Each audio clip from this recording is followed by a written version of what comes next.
Good evening and thank you for joining us on Arirang News on this Seollal, Korean Lunar New Year holiday. It's Wednesday, January 29th here in Seoul, and I'm Song Yujin.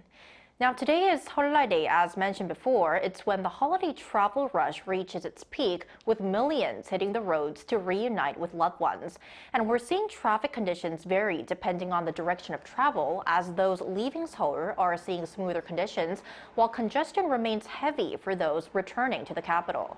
According to the Korea Expressway Corporation, departing from Seoul to the city of Busan in the southeast at 6 p.m. Wednesday will take approximately 5 hours and 10 minutes. That is 2.5 hours quicker than this morning.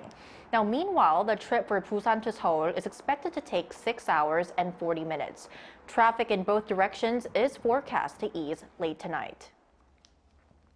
Now, staying with our Seollal coverage, Seollal is one of Korea's two biggest holidays alongside Chuseok, and it's a time when families come together to enjoy traditional Korean food and spend quality time with one another. And during this day, there is a tradition called Sebae, where people bow to their elders as a sign of respect and receive blessings, along with something that might just bring a little extra warmth to your wallet in return.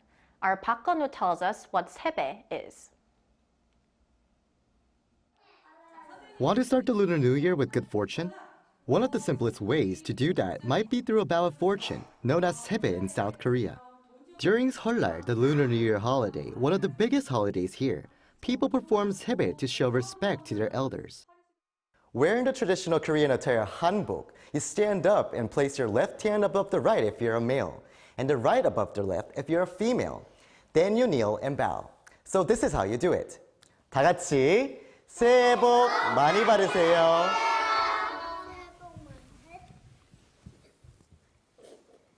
더 씩씩하고 건강하고 멋진 친구들이 됐으면 좋겠어요. Traditionally, after receiving elders' New Year's blessing, younger adults would be served food and alcohol, while children would receive New Year's money or sebae돈. But some experts say that the Sebae traditions have slightly changed over time. Sebae is simplifying in the fast-paced world, and along with the convenience of technology, it's sometimes done virtually. But the importance of empathy and communication through Sebae should remain. Emotions must be expressed to be understood. Maintaining the warmth of Sebae and continuing this tradition is essential for fostering meaningful connections. Another change in the tradition is seen in the hanbok worn during Sebae. Until a few decades ago, people would wear hanbok with great formality. But with changing tastes, especially among the younger generations, it has become more simplified and people wear it less frequently than before. But he also said that it's still great to see more foreigners wearing hanbok, along with its growing popularity. The hanbok, because it's very beautiful and there are a lot of details. We watch a lot of K-dramas, so there are a lot of period dramas there, and we're very interested in K-pop, so we got exposed to knowing the hanbok.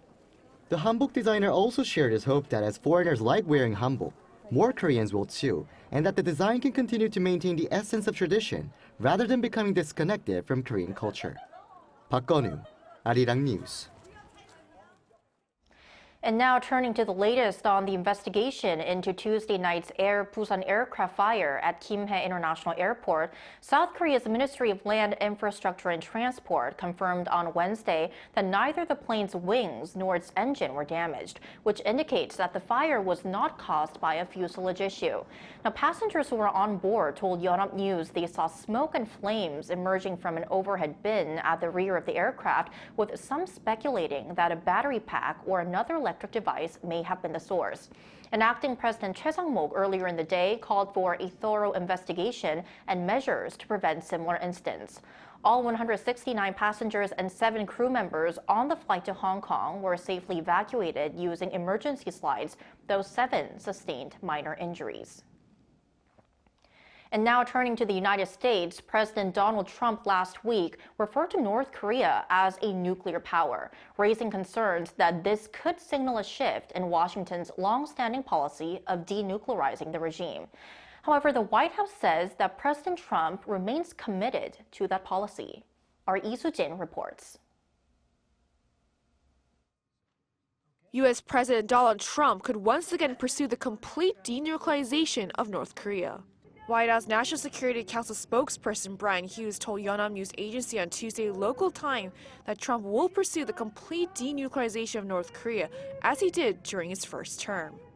The spokesperson also emphasized that Trump had a good relationship with North Korean leader Kim Jong-un and that his mix of toughness and diplomacy led to the first-ever leader-level commitment to complete denuclearization. This comes shortly after the North state-run Korean Central News Agency revealed that Kim had conducted an on-site visit to a nuclear material production facility and a nuclear weapons research institute. During the visit, he inspected the current state of nuclear material production and assessed the institute's research agenda for 2025. The exact date of the visit, however, was not disclosed. Kim also reportedly said during the visit that a prolonged confrontation with the world's most hostile adversaries is inevitable and emphasized that strengthening of the nuclear shield is essential to address current threats and emerging security risks, as well as to protect the nation's sovereignty, interests, and right to development. And as this report comes less than a week after Trump in an interview with Fox News expressed his willingness to reach out to Kim again, it's likely that the North will refuse to engage in talks for the time being. During his first term, Trump held 3 historic meetings with Kim. It was after the Singapore summit in June 2018, the first ever meeting between a sitting U.S. president and a North Korean leader, that a joint statement was made saying the North would commit to working towards the complete denuclearization of the Korean Peninsula. But while groundbreaking, the summit, as well as the following Hanoi summit in February 2019 and the DMZ meeting in June 2019, failed to result in a definitive agreement on denuclearization. As such, there has been speculation that Trump may pursue small deals that address only parts of North Korea's nuclear capabilities. Well, I think the problem with a large deal is that Kim rejected that even back in 2019. So he's not going to try and cross that path again. It's going to likely be Trump leveraging Kim. But as the White House's statement appears to refute these speculations, Trump may make the denuclearization of North Korea a key diplomatic goal in his second term as well. Lee Soo-jin, Arirang News.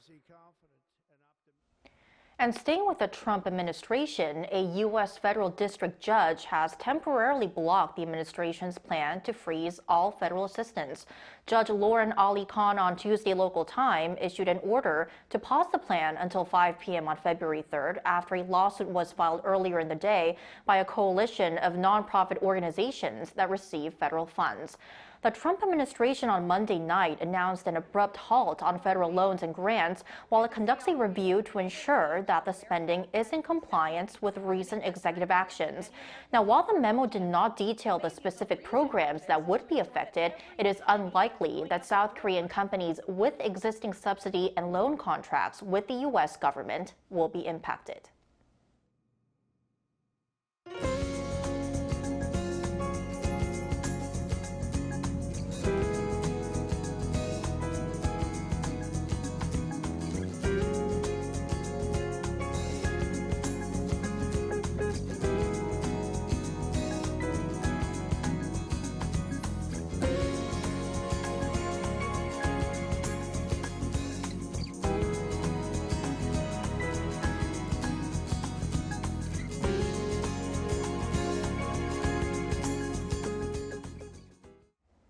And that wraps up this evening edition of Arirang News. Thank you so much for watching, and on behalf of all of us here at Arirang, wherever you are in the world today, hope you have a happy Lunar New Year.